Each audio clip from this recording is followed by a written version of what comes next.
Hi எல்லோரும் எப்படி இருக்கீங்க? இன்றைக்கி பார்த்தீங்கன்னா நேற்று குட்டி தோட்டம் அப்படின்னு சொல்லிட்டு நான் ஒரு வீடியோ அப்லோட் பண்ணியிருப்பேன். அதோட தொடர்ச்சி தான் இது. காம்பவுண்ட் மேலே வந்து 2 செடி வச்சுருக்காங்க. ஒன்று வந்து கத்தாழை, இது வந்து வாஸ்து செடின்னு சொல்லுவாங்க. இது 2 வருஷமாக இங்கே தான் இருக்குது. இதுக்கு அதிகமாக தண்ணி தேவைப்படாது. அதனால் நான் வந்து தண்ணி ஊற்றுறதில்ல அப்படின்னு சொல்லிட்டு மேலே வச்சுட்டேன்.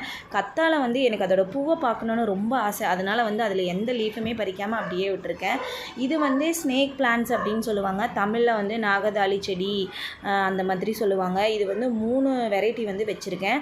இந்த செடி வந்து அப்படியே ரவுண்டாக லோட்டஸ் மாதிரி அழகாக லீவ்ஸ் வந்து 1 by 1 அடுக்கடுக்காக வரும். அது பார்க்குறதுக்கே ரொம்ப அழகாக இருக்கும். அதுலேயே இது வந்து இன்னொரு செடி. இதில் வந்து உள்ளே வந்து டார்க் க்ரீனில் இருக்கும். சைடில் பார்த்திங்கன்னா எல்லோ கலரில் வந்து பார்டர் கட்டின மாதிரி இருக்கும். இது வளரும்போது ரொம்ப சூப்பராக இருக்கும். இதுலேயே இன்னொரு டைப்பும் இருக்குது. அது வந்து ஃபுல் அண்ட் ஃபுல் க்ரீனாகவே இருக்கும். பார்டரெல்லாம் வராது. அந்த க்ரீனாக இருக்கிறது மட்டும் இருக்கும். ஆனால் அதை விட இது கொஞ்சம் லைட் க்ரீனில் தான் இருக்கும். இதுவும் வந்து ரொம்ப அழகாக இருக்கும் வளர்ந்ததுக்கப்புறம். இது எல்லாமே நான் வந்து லீஃப் கட்டிங் தான் வச்சேன். லீஃப் கட்டிங் வச்சு இவ்வளோ ஹைட்டுக்கு வந்து வளர்ந்துருச்சு. அந்த கட்டிங் கொஞ்சம் பெருசானோன்னையும் பார்த்திங்கன்னா அந்த லீஃப் வந்து காஞ்சு அப்படியே போயிடுச்சு. கீழே பார்த்திங்கன்னா கணுவெல்லாம் தெரியுது. இப்போ தான் வளர்ந்துட்டுருக்குது. இந்த செடி வந்து வீட்டுக்குள்ளேயே நம்ம வச்சுக்கலாம். வீக்லி ஒன்ஸ் மட்டும் வெயிலில் வச்சுட்டு நான் எடுத்து வீட்டுக்குள்ளே வச்சுருவேன்.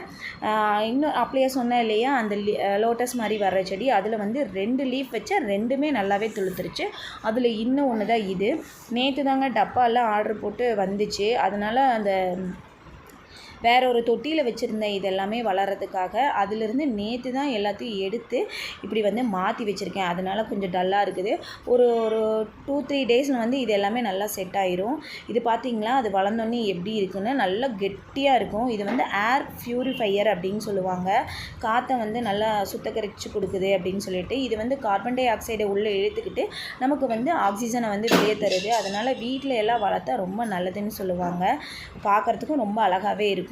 இது வீக்லி ஒன்ஸ் வெயிலில் எடுத்து வச்சுட்டு வீட்டுக்குள்ளே வச்சுட்டா போதும். அப்புறம் மணி பிளான்ட்ஸ் பார்த்திங்கன்னா அங்கங்கே நான் வந்து கட்டிங்ஸ் இந்த மாதிரி வாட்டரில் போட்டு வச்சுருவேன். இது வேர் வந்தோன்னையுமே எடுத்து மறுபடியும் நான் வந்து மண்ணில் பதியம் போட்டு வச்சோம்னா சீக்கிரமாக துளுர்த்துருது. தண்ணியில் வளர்கிற அளவுக்கு மண்ணில் வந்து அவ்வளோ சீக்கிரம் வளர்றதில்ல. ஒரு டப்பாவில் வந்து ஃபைட்டர்ஸ் விட்டு வச்சுருக்கேன்.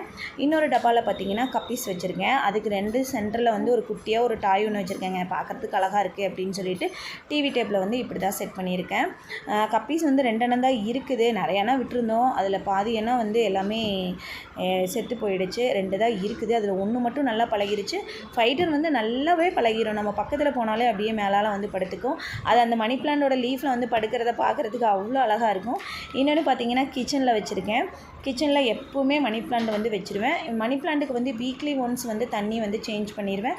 அதே மாதிரி அந்த லீஃபையுமே வந்து அந்த ஸ்ப்ரே பாட்டிலில் வச்சு அந்த லீஃபில் லைட்டாக அடித்து விட்டுட்டு நம்ம தொடச்சி விட்டுட்டோம்னா லீஃப் வந்து எப்போவுமே வந்து ஃப்ரெஷ்ஷாகவே இருக்கும். இந்த வீடியோ இதோட முடியுது. இந்த வீடியோ பிடிச்சிருந்ததுன்னா லைக் பண்ணுங்கள், ஷேர் பண்ணுங்கள், கமெண்ட் பண்ணுங்கள். மறக்காமல் சப்ஸ்கிரைப் பண்ணி வச்சுக்கோங்க. Tata, bye bye.